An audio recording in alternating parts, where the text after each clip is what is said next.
You ever hit that point where pushing yourself just stops working? You're not in a dramatic crash and burn kind of way. I mean, we all experienced that before. But this thing is different. You're not falling apart. You're not giving up. You're not lying on the floor questioning your life. Maybe that was years before. But right here in this moment, in this phase, you're still standing. You're still showing up. You still care deeply about the outcomes you're working towards. You still have this little light in you. But that old internal voice, the one that used to flip a switch in you, the come on, let's go, let's get it, doesn't land the same anymore. You say the words, you know the playbook. You also remind yourself how far you've come and you ground yourself in that gratitude, and still nothing moves. That moment can feel unsettling, especially if you built your life on being able to push when it mattered. And for most people, that's where the self blame starts creeping in. This is a quiet self blame loop. It's rarely loud, it's usually subtle, and you start thinking things like, maybe I've gotten soft, maybe this is not for me, maybe I need to learn something from somewhere to fix this, maybe I lost my edge, maybe this is just what happens when you get comfortable, maybe I need to change something, maybe I need more discipline again. So, you go back to what always worked. You tighten your routine. You start to journal again. You add structure on top of the structure. You make better lists on top of the lists. You optimize your mornings. You tell yourself, this is just a phase and I'll push through it. But instead of things feeling lighter, yeah, you have your dopamine hits, you have your ups, but then there's a phase that always enters in. And that's when you start feeling heavier. Work that used to energize you feels dense. Decisions you used to make quickly now feel a bit sticky. Even small tasks take more energy than they should.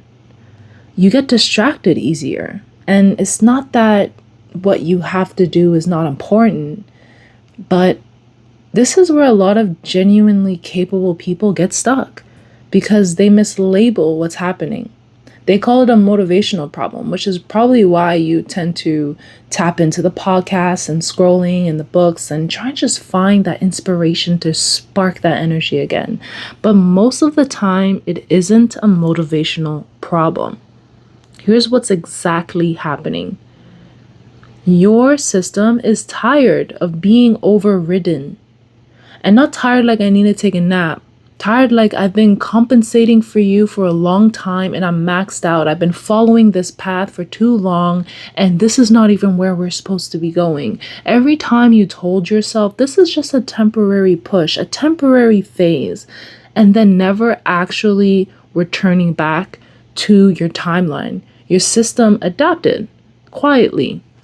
And it didn't stage a protest, maybe at the beginning, but eventually it gives in. And it didn't shut you down overnight. It just stopped giving you extra fuel.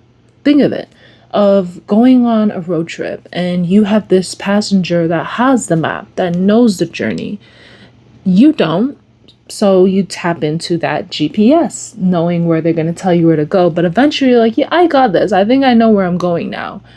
And this GPS system at first starts to scream, making you burn out, making you overwhelmed, making you lose sleep at night. Eventually, guess what it's going to do? Just going to tag along the ride. So your focus gets a little fuzzy. Decisions feel heavier than they should. Simple tasks start taking a surprising amount of effort. And it's not that it's resistance, and that's not laziness either. And that's not a lack of drive. That's a load. That's your system saying, I'm carrying more than how you're running this allows. There's just a lot of baggage going on this trip that needs to be unloaded. And why this hits capable people first? This part matters because it explains a lot. The people who feel this the most intensely are often the ones who are highly responsible, high functioning, reliable to a fault. They just have this intuitive knowing of what to do. They just have this creativity. They're just have this flow. You know how to push yourself. You know how to override discomfort. You know how to perform under pressure. You can keep going long after something has stopped fitting. That's how you build what you have. So when your system finally says, I'm done cooperating like this, it feels confusing. It doesn't match how you see yourself. You didn't stop caring, and you didn't lose your standards either. And you didn't suddenly become uncommitted. You just hit the limit of compensation for that phase. Because at the end of the day, that isn't really your embodiment of who you are. And no one really teaches us what that moment feels like from the inside. So, why motivation stops being useful here in this phase is because motivation is powerful, but it's not magic. Motivation only works when there's real capacity underneath it. When there isn't pressure, doesn't inspire, it threatens. And when your system senses that threat, it narrows. It kind of slows you down. You stop choosing and start reacting. You get busy instead of clear. You prepare instead of actually making real decisions and locking in. You might look incredibly productive from the outside. All the calendars you got filled, the tasks you got, the list on lists, the creation, momentum everywhere you got momentum. But inside everything feels rushed and heavy at the same time. And that is not drive. That's self-protection wearing busyness as an armor. The moment people misread themselves is usually where the story turns inward. I just need to get back to who I was. I just need to find that fire again. I need to find myself. But here's the part that's hard to hear. The version of you who could push like that endlessly was often running on borrowed energy anyway, borrowed motivation, borrowed inspiration. It worked for a season, for a phase, good job. It carried you through important chapters. It helped you build things that matter. And then the bill came due. That doesn't mean you failed. It means you evolved past the phase where pushing was the right tool. The reason why you got this long bill is because you were overcompensating. The answer isn't going backwards to who you are. It's about moving differently forward. So, here's what refinement looks like here. Refinement in this phase isn't loud anymore. It's very subtle, very quiet, almost unremarkable from the outside. It's noticing where effort stopped creating progress and started covering for something that needs support. It's catching yourself when urgency becomes the main driver. Whenever you feel pressure, I need you to replace that with clarity. When discipline turns into self-override, you gotta get really, really clear on this refining moment. So you might start asking yourself things like, where am I relying on urgency instead of alignment? You feel like you just gotta get this done. You gotta put this out there. Where am I motivating myself to tolerate something I don't actually want to sustain long term? Where am I calling it discipline when it's really just me ignoring my limits, ignoring the vision, and ignoring exactly what needs to be done? There is a task on your list that you've been avoiding, thinking if you did A, B, and C, you can get X, Y, and Z done.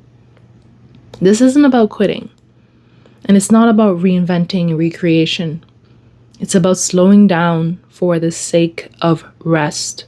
It's about restoring enough internal space that your decisions don't require force to maintain.